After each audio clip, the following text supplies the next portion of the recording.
Welcome back to my YouTube channel. Kembali lagi bersama saya Adi Wahyudi. Saya Huda Fauzan Amin. Saya Rizky Fauzan Mustafa alias Ojan. Dan saya Tony. Kita kembali lagi pada perhelatan review pendidikan. Kali ini kami akan memenuhi tugas daripada mata kuliah perancangan dan pengembangan kurikulum. Topik berapa teman-teman? Topik 4. Nah, kali ini kami akan mereact video hasil pekerjaan dari rekan-rekan kami. Seperti apa? Kita langsung saja tonton videonya ya.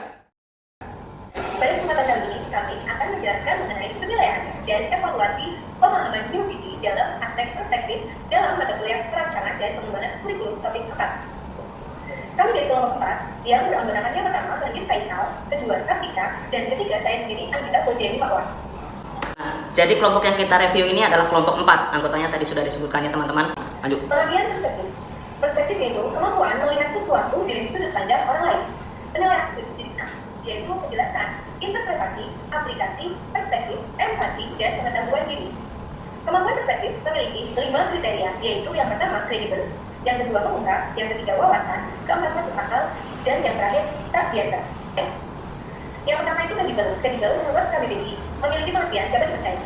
Kredibel berupa informasi atau bukti lainnya yang sudah terbukti kebenarannya, sehingga bisa dipertanggungjawabkan.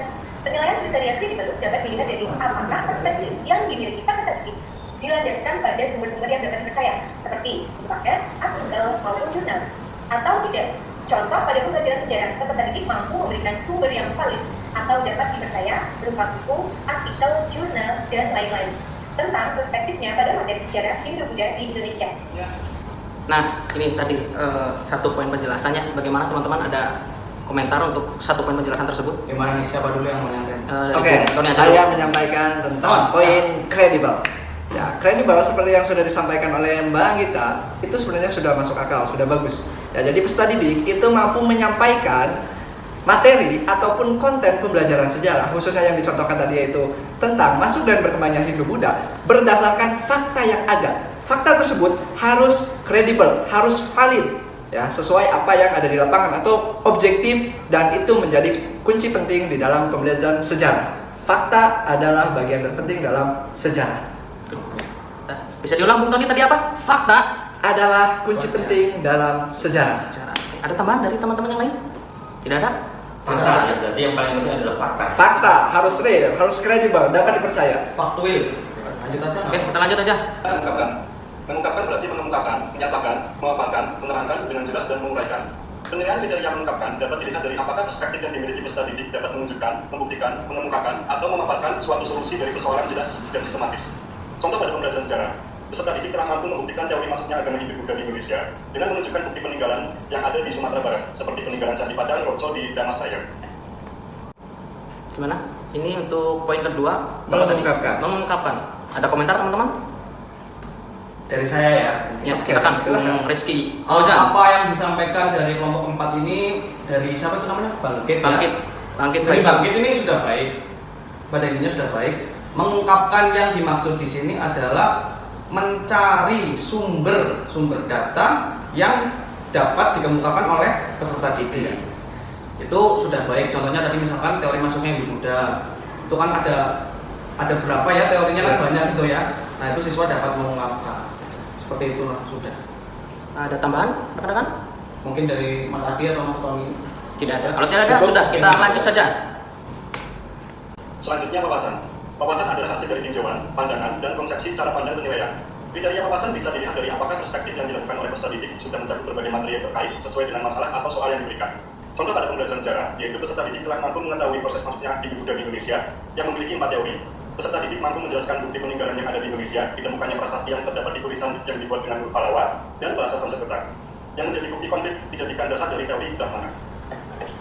Nomor 4, Tadi apa? Wawasan. Oke, mungkin sekarang saya ya. Oke, Mas Huda. Wawasan dari apa yang telah disampaikan tadi, berarti mungkin kita dapat mempersingkat ya, bahwa wawasan itu artinya sejauh mana seorang siswa itu dapat memahami suatu materi berdasarkan berbagai sumber. Seperti itu ya mungkin ya. Iya, setuju. Berdasarkan pengalaman peserta didik wawasan berarti ya. Ya, seperti itu. Betul. Oke, lanjut. Lanjut. Masuk akal. Masuk akal menurut Kamus Besar Bahasa Indonesia atau KBBI adalah dapat diterima oleh akal, tidak aneh, tidak mustahil, dan logis secara sederhana. Masuk akal dapat dikatakan sebagai sebuah pertimbangan akal atau pikiran yang diutarakan lewat kata dan dinyatakan dalam bahasa. Contoh pada pembelajaran sejarah, peserta didik memahami bahwa masuknya agama Hindu Buddha ke Indonesia dibawa oleh para pedagang yang melakukan aktivitas perdagangan melalui pelayaran. Oleh sebab itu, daerah yang pertama mendapat pengaruh Hindu Buddha adalah daerah yang dekat perairan seperti daerah hutan. Masuk akal dalam kaitannya dengan memiliki perspektif, siswa dalam melihat suatu hal dari sudut pandang yang berbeda, siswa dapat menjelaskan sisi lain dari sebuah situasi, melihat gambaran besar, melihat asumsi yang berdasari suatu hal, dan memberi kritik yang dapat diterima oleh akal, tidak aneh, tidak mustahil, dan logis. Nah, untuk aspek apa tadi? Aspek masuk akal ya. Masuk akal. Nah, tadi Logis. menurut KBBI itu kan masuk akal itu apa? Logis. Jadi, logis dapat diterima oleh akal.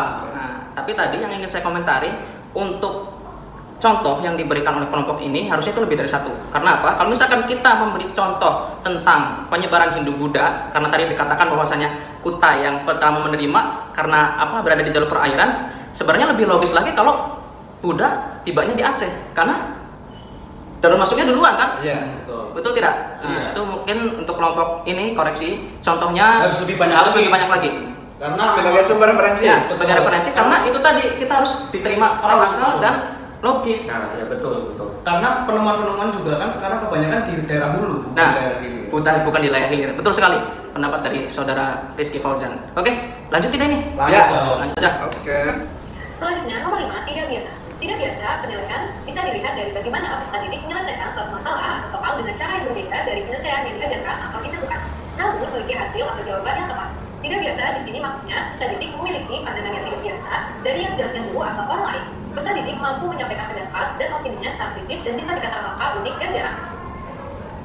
Contoh pada pembelajaran sejarah, pada materi sejarah Hindu Buddha, guru menyampaikan bahwa agama Hindu Buddha di Indonesia awalnya dibawa oleh para pedagang atau kaum. Sedangkan peserta didik memiliki pandangan yang berbeda, yaitu peserta didik memiliki pandangan bahwa orang Indonesia lah yang mencari ilmu pengetahuan tentang agama Hindu Buddha di India, kemudian orang Indonesia sendiri yang menyebarkan agama Hindu Buddha. Nah, teori ini disebut dengan teori arus balik. Teori arus balik ada di aspek tidak biasa ya. Oke. Ya, untuk yang terakhir ini siapa yang mau berkomentar? Oke, sedikit saya mau menyampaikan komentar untuk pemahaman tidak biasa. Seorang peserta didik itu harusnya dia memiliki perspektif atau pandangan sendiri. Artinya dia menyimpulkan dari apa yang dia ketahui. Ya, dengan teori-teori yang ataupun materi-materi yang sudah dia pelajari, dia itu memiliki satu cara pandang yang berbeda. Ya, seperti yang sudah disampaikan tadi, kurang lebih seperti itu. Tapi pada intinya, konsep yang dibangun oleh peserta didik itu bukan cuma soal menyelesaikan masalah, tetapi sejauh mana dia memahami apa yang dia ketahui dari berbagai sumber, dari berbagai referensi. Ya, kemudian dia membangun, merekonstruksi apa yang dia ketahui tersebut menjadi satu kesimpulan menurut pribadinya. Tentu kesimpulan itu berdasar kepada sumber-sumber yang kredibel yang ada. Mungkin seperti itu. Itu konsep tidak biasa. Artinya peserta didik itu mampu mengembangkan potensi yang dia miliki secara maksimal. Terima kasih, sekian dari presentasi kami tentang penilaian dan evaluasi pemahaman UPD. Wassalamualaikum warahmatullahi wabarakatuh. Waalaikumsalam. Nah, oke, kesimpulan? Itu tadi, kita dulu. Ini tadi kita sudah jauh-jauh membahas mengenai isi kontennya. Sekarang mungkin dari teknis videonya, teman-teman ada yang mau dikomentari tidak? Siapa dulu nih? Ya, Mas Mas dulu? Sudah, Siapa dulu? Boleh. Dari teknis Mungkin videonya. kalau kita lihat videonya sebenarnya cukup menarik ya. Ya, betul. Cuma kita kan pasti tertarik ingin melihat wajah-wajah dari teman-teman kita sebenarnya. Tapi kenapa disembunyikan di pojok Iya, kiri bawah itu? Deket play ya, Mas, Ini ya? deket home play button ini kan Ketutupan ya gitu kan ya. ketutupan. Muka-muka yang cantik yang tampan tuh ketutupan. Ya itu mungkin ya kalau aku. Koreksi. Mas Rizky. Kalau teknis overall ya udah dikatakan sama Mas Huda lah, memang apa face dari teman-teman ini di pojok kiri bawah agak kurang maksimal sih menurut saya. Dan masih ganjil di ini Mas, malah saya justru di topik mereka Oh, di hal topiknya. tidak biasa ini di yang 5 yang terakhir apa ya? Ada tambahan udah tadi di Ada. Coba. Ini tidak biasa ini apa ya? Contohnya kurang relevan sih kalau menurut saya. Contohnya kurang relevan ya. Ingat nih Mas Bangkit ini. Ya, Contohnya kurang relevan bosku. Contohnya kurang relevan. Ini kalau menurut saya apa yang dikemukakan oleh siswa ini seharusnya sudah dikemukakan terlebih dahulu oleh guru. Karena teori arus balik merupakan bagian dari masuknya ajaran Iya, Hindu iya, Buddha. betul, betul. Itu sih Mas Adi. Iya. Mungkin peserta didik bisa menemukan teori baru. Itu yang ke-6 itu. Sudah biasa ya.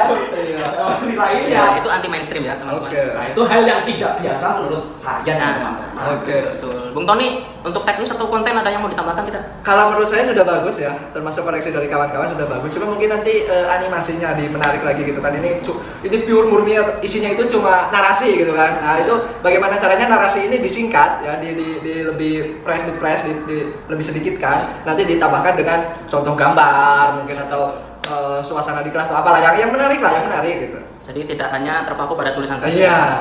Itu tadi kritik-kritik sudah dikemukakan oleh rekan-rekan saya, tapi saya di sini akan memberikan saran saja. Kalau misalkan Anda tidak pede menaruh gambar Anda, karena mungkin Anda tidak bisa berekspresi dengan baik, coba Anda enggak, saya kasih tips. Anda kalau misalkan mau bicara seperti ini, memaksakan untuk menampilkan gambar, Anda jangan hanya membaca saja, tapi Anda membaca dengan smiling voice. Nah, Anda voice Anda itu berusaha senang. Walaupun mungkin hati Anda sedang gundah gulana, tapi Anda membaca teks yang akan Anda sampaikan ini, Anda harus tetap tersenyum ya. With smile. Namanya smiling voice. Ingat itu, silakan searching di Google. Oke. Untuk kelompok Mas Bangkit ini. Oke. Oke, untuk closing statement gimana?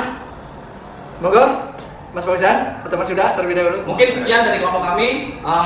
Semoga komentar dan saran dari kelompok kami membangun. Ya, betul. Itu tadi, komentar untuk membangun, bukan untuk Menjatuhkan. Oke, kita tutup saja video ini. Witing Tresno Jalaran Sopo Kulino. Wassalamualaikum warahmatullahi wabarakatuh.